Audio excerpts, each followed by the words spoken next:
안녕하세요, 리본카 전현민입니다. 지금 저는 리본카 일산 지점에 나와 있어요. 제가 지난번에 2026년에 현대자동차에서 이런 신차들이 새롭게 나올 거예요 라는 것들을 좀 말씀드렸더니 사람이 지금 모델이 좀 낫지 않냐 뭐 이렇게 말씀하시는 분들이 꽤 계시더라고요. 그래서 오늘은 2026년에 새롭게 출시되는 모델들의 지금 현재 근황은 어떤지 그런 것들을 한번 간단하게 알아보도록 할게요.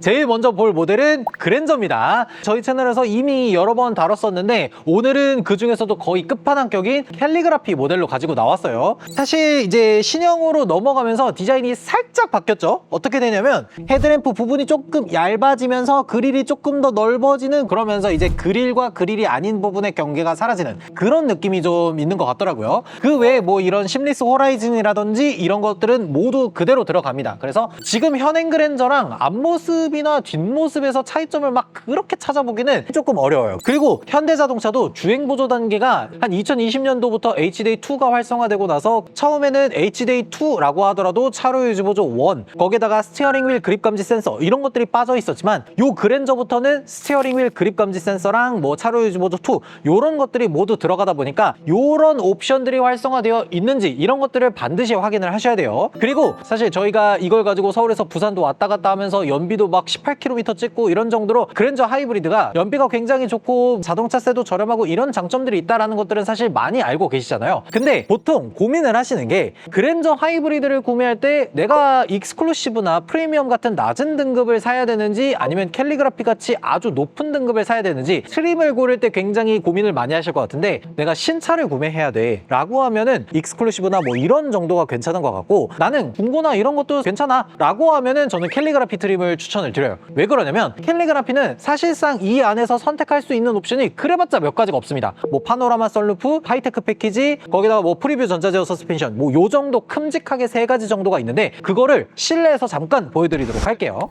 실내에서 볼 수 있는 것들 중에 하나는 일단 하이테크 패키지가 들어가 있는지를 봐야 돼요. 헤드업 디스플레이가 들어간 걸 보면 이 차량이 하이테크 패키지가 150만 원 정도짜리가 들어간 거구나 라는 것들을 알 수가 있고요.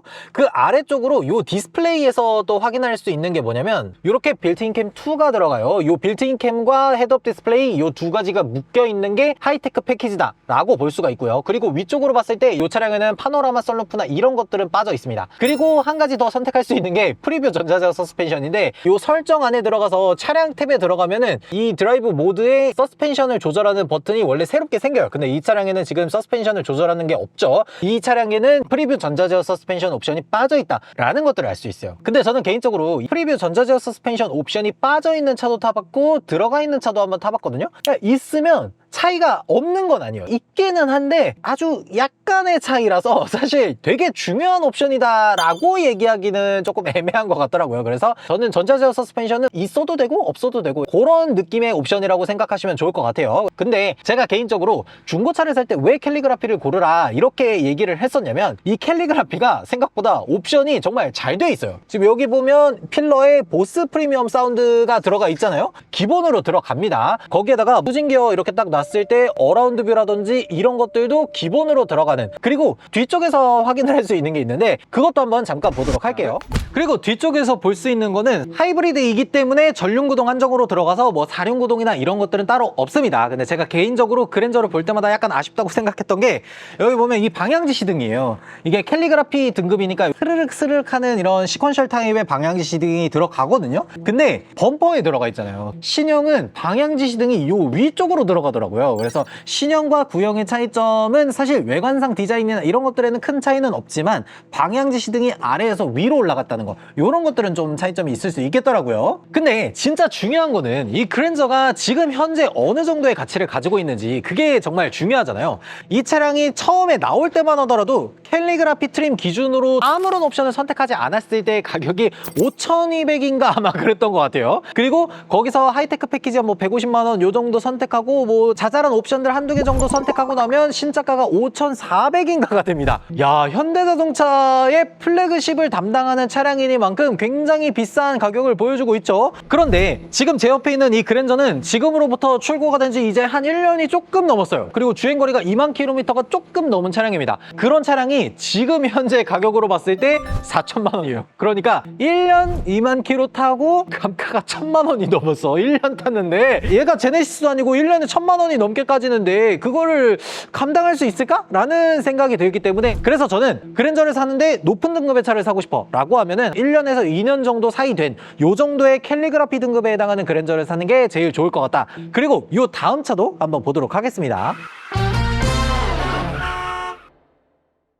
그리고 다음은 투싼입니다. 투싼 중에서도 페이스리프트 된 모델을 가지고 나왔어요. 왜 그런지는 조금 이따가 설명을 드리도록 할게요. 일단 앞모습을 보면은 구형하고 신형을 좀 비교를 할 수 있는 방법이 요 하나 둘 셋 여기까지 해서 4개 요렇게만 나오면 신형입니다. 그래서 지금 요 투싼 같은 경우에는 페이스리프트가 된 모델이라고 보시면 되는 거예요. 근데 그렇다고 하더라도 뭐 디자인 변화가 막 엄청나거나 그런 건 아니다 보니까 요거 가지고 뭐 구형이 났네 신형이 났네 이런 얘기를 할 수는 없을 것 같아요. 근데 가차님이 그려주신 신형 투싼 이미지를 보신 분들 아시겠지만 뇌이징이 되는데 상당히 좀 시간이 걸릴 법한 디자인으로 바뀌었죠. 뭐 뭔가 이제 우리 눈에 익숙하기 좀 힘든 그런 디자인을 가지고 있어서 그런지 제 눈에는 구형이 조금 더 낫지 않나. 물론 이제 신형이 실물이 나와 봐야 알겠지만 뭐 그런 것들은 디자인에 대한 거니까 개인의 취향에 따라서 고르시면 될 것 같고, 투싼의 트림이 뭐 모던, 프리미엄, 인스퍼레이션 이 3가지 정도인데 제일 높은 트림 인스퍼레이션 등급으로 가지고 왔어요. 근데 이 차량 같은 경우에는 신형을 가지고 나왔잖아요. 왜 그러냐면 구형과 신형의 큰 차이점 중에 하나가 이 실내에 있어요. 왜 신형으로 가지고 나왔는지 그거 한번 보여드리도록 할게요.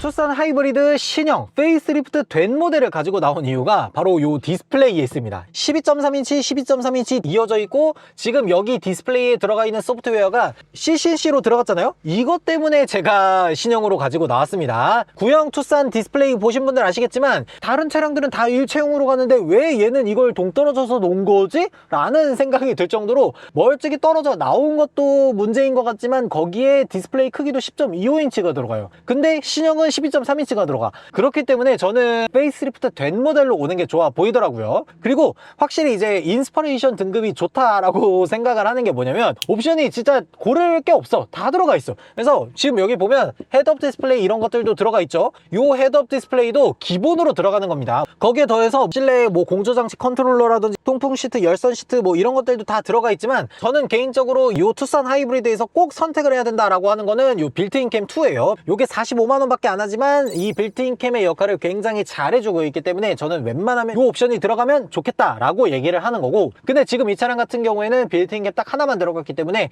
어라운드 뷰도 빠져있고 요 위쪽에 보면 파노라마 선루프나 이런 것들도 빠져있는 상태라는 걸 볼 수가 있어요. 근데 진짜 중요한 거는 가격이겠죠. 그거는 내려서 말씀드리도록 할게요.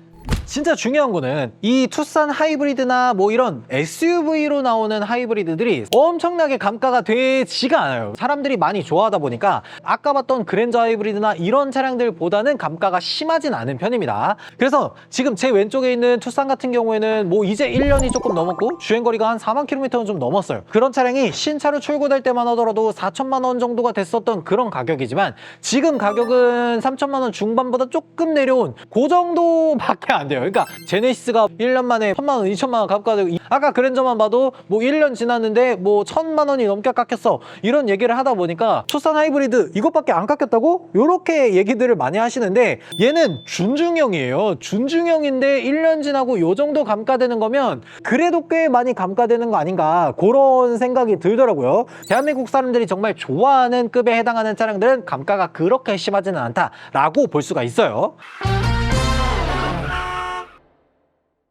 그리고 다음은 아반떼 하이브리드입니다. 말이 필요 없죠. 국민 자동차고 지금 현대자동차에서도 거의 제일 잘 팔리는 자동차예요. 근데 아반떼 하면은 옛날 분들이 자꾸 야 아반떼 한 1,500 주면은 신차 사는 거 아니냐 뭐 이렇게 얘기하시던데 아닙니다. 아반떼 지금 신차가 2,000 넘어요. 아반떼 같은 경우에는 종류가 굉장히 많습니다. 뭐 LPG도 있고 가솔린도 있고 뭐 하이브리드도 있고 여기다가 더 끼워 넣으면은 뭐 1.6 터보도 있고 N도 있고 뭐 여러 가지가 있는데 저는 개인적으로 아반떼의 가성비 가성비다라고 생각하면은 하이브리드 모델이에요. 아반떼를 고를 때 왜 하이브리드를 골라야 되는지 그거는 조금 잠깐 이따가 좀 말씀을 드리도록 하고, 제일 중요하다라고 생각하는 거는 트림을 고를 때 정말 잘 골라야 돼요. 그러니까 아반떼가 지금 트림이 스마트 트림, 그 다음 모던, 인스퍼레이션, 이 세 가지 등급이 있는데 이 세 가지 등급 중에서 최소한 모던 트림 이상은 올라와야 됩니다. 왜 그러냐면 스마트 등급을 고르게 되면 아무런 옵션을 넣지 않았을 때 버튼 시동이 안 들어가요. 그러니까 키 꼽고 돌려야 됩니다. 그래서 어느 정도 옵션이 들어가 있는 모던 트림을 선택을 하는 게 좋다. 거기에다가 모던 트림을 골랐을 때 중요한 거는 HDA1 정도에 해당하는 스마트 크루즈 컨트롤이 기본으로 들어갑니다. 고속도로에서 피로도를 줄여주는 굉장히 소중한 옵션이기 때문에 이 내비게이션 기반 스마트 크루즈 컨트롤이 기본으로 들어가는 요 모던 트림부터 구매를 하는 게 저는 제일 좋다고 보고요. 여기서 솔직히 아반떼는 옵션을 막 한가득 넣어서 타는 그런 차는 아니기 때문에 정말 가성비 있게 뽑는다라고 하면 모던 트림에다가 현대 스마트 센스 요거 하나 정도 넣으면 딱 좋을 것 같거든요. 거기에다가 이 아반떼를 모던 트림부터 고르라 라고 얘기를 하는 중요한 이유 중에 하나가 실내에 있거든요. 그거는 안에서 잠깐 보여드리도록 할게요. 그리고 실내에서 볼 수 있는 것들 중에 진짜 제가 모던 트림은 반드시 넘어야 된다라고 얘기하는 것들 중에 하나가 요 디스플레이입니다. 지금 보면 여기에 10.25인치짜리 디스플레이가 들어가 있는데 모던 트림부터 기본으로 들어갑니다. 요 모던 트림 이하 스마트 모델에서는 요 10.25인치 디스플레이가 옵션을 골라야 들어가요. 그래서 저는 웬만하면은 모던 트림부터 이렇게 구매를 하는 게 좋다고 봐요. 그리고 아래쪽으로 보면 준중형이라고 하더라도 이렇게 통풍 시트라든지 열선 핸들이라든지 이런 것들도 기본으로 들어가 있다 보니까 사실 우리가 자동차를 구매함에 있어서 좀 필요하다고 생각하는 버튼 시동, 후방 카메라, 통풍 시트, 내비게이션 이런 소중한 옵션들이 다 들어가 있기 때문에 저는 웬만하면은 이렇게 모던 트림 이상을 구매하는 게 좋다라고 말씀을 드려요. 그리고 이제는 제가 하이브리드를 왜 구매해야 되는지 그거는 내려서 좀 말씀드리도록 할게요. 왜 아반떼를 구매할 때 하이브리드를 구매해야 되냐라고 좀 얘기를 해보자면, 일단 신차로 구매할 때는 하이브리드를 그렇게 추천드리진 않습니다. 왜 그러냐면 아반떼 하이브리드의 가격표를 보면 모던 트림 기준으로 봤을 때 아무런 옵션을 선택하지 않더라도 2,700만 원이에요. 그러니까 굉장히 비쌉니다. 근데 우리가 생각했을 때 아반떼 하면 딱히 하이브리드 안 넣어도 연비 괜찮게 나오고 어차피 가성비 좋게 타는 차다라는 생각을 가지고 구매하는 차인데, 가격이 그렇게 비싸버리면 사실 가성비가 굉장히 떨어지잖아요. 그래서 여러분들이 만약에 신차를 구매해야 돼 라고 한다면 저는 그냥 일반 내연기관으로 구매를 하는 게 굉장히 좋아 보이고, 만약에 내가 중고차를 사야 돼 라고 하면은 이런 하이브리드 모델로 오는 게 좋아요. 왜 그러냐면 똑같은 연식과 똑같은 키로수로 좀 비교를 해볼게요. 페이스리프트 전 아반떼 CN7 기준으로 봤을 때 아반떼 CN7 모던 트림 일반 내연기관하고 1.6 하이브리드 엔진을 가지고 있는 모던 트림, 이 두 가지가 똑같고 연식도 비슷하면서 주행거리도 비슷하다, 그렇게 했을 때 일반 내연기관의 가격은 한 1,700만 원 정도대가 됩니다. 근데 1.6 하이브리드 엔진을 가지고 있는 이 아반떼가 모던 트림 기준으로 했을 때 3년 정도 지나고 주행거리가 한 3만 킬로 좀 넘었다고 쳤을 때 가격이 1,800만 원대예요. 그러니까 일반 내연기관하고 아반떼 하이브리드가 가격 차이가 뭐 150에서 200만 원 요 정도밖에 안 나는 거예요. 내가 신차를 구매할 때는 하이브리드를 구매하기 위해서 내연기관보다 4,500만 원의 돈을 더 줘야 되지만, 중고차로 오면은 그것보다 훨씬 더 저렴한 가격만 줘도 내연기관에서 하이브리드로 올라갈 수 있다 보니까 웬만하면은 하이브리드 모델을 구매하는 게 좀 더 좋지 않을까, 그런 생각이 들더라고요. 그리고 일반적으로 아반떼 내연기관을 타고 다니는 분들의 연비가 14에서 15? 좀 잘 나오면 16, 17 뭐 이렇게 나와요. 근데 아반떼 하이브리드는 운전 좀 잘하는 분들이라면 한 리터당 30km는 찍습니다. 굉장히 연비가 잘 나오고, 그래서 저는 유지비라든지 이런 것들을 아낀다라고 하면은 이렇게 아반떼 하이브리드가 좋다라고 얘기를 할 수 있을 것 같아요. 네, 오늘 이렇게 2026년에 출시될 현대자동차의 새로운 자동차들, 그 차량들의 지금 현재 근황은 어떤지 이런 것들을 한번 쭉 알아봤는데, 개인적으로 오늘 봤던 차량들 중에서 그랜저나 아반떼 요 정도 차량들이 진짜 좋아 보인다라는 생각이 들더라고요. 물론 신차가 나오면 당연히 신차가 좋기야 하겠지. 뭐 안에 플레오스라는 새로운 시스템도 들어가고 이런 여러 가지 것들의 변경점이 있기 때문에 당연히 신차가 좋겠지만, 여러분들도 잘 아시잖아요. 현대자동차가 이제 페이스리프트를 하거나 풀체인지를 하면서 가격이 일단 기본적으로 한 200~300 정도가 올라요. 물론 이제 가격이 오른 거 자체가 나쁘다라고 얘기를 할 수는 없어요. 왜냐면 그만큼 좋은 기능들을 탑재시켜 주니까. 그래서 저는 그 가격이 오르는 것 자체를 나쁘다라고 보기는 어렵지만, 엔진이나 기계적인 부품 이런 것들은 사실 구형과 신형이 그렇게 큰 차이가 없기 때문에, 저는 만약에 내가 좀 더 가성비가 좋은 걸 원한다, 그리고 뭐 플레오스 시스템 좋은 건 알겠어, 근데 나는 구형도 상관없어, 그냥 자동차 굴러가기만 하면 되지, 가성비 좋으면 되지 라고 생각하는 분들이라면 이런 구형들이 오히려 적당히 적당하지 않을까 그런 생각이 들었습니다. 여러분들의 생각은 어떤지 댓글로 달아주시면 좋을 것 같습니다. 지금까지 저는 리본카 전효빈이었습니다. 감사합니다.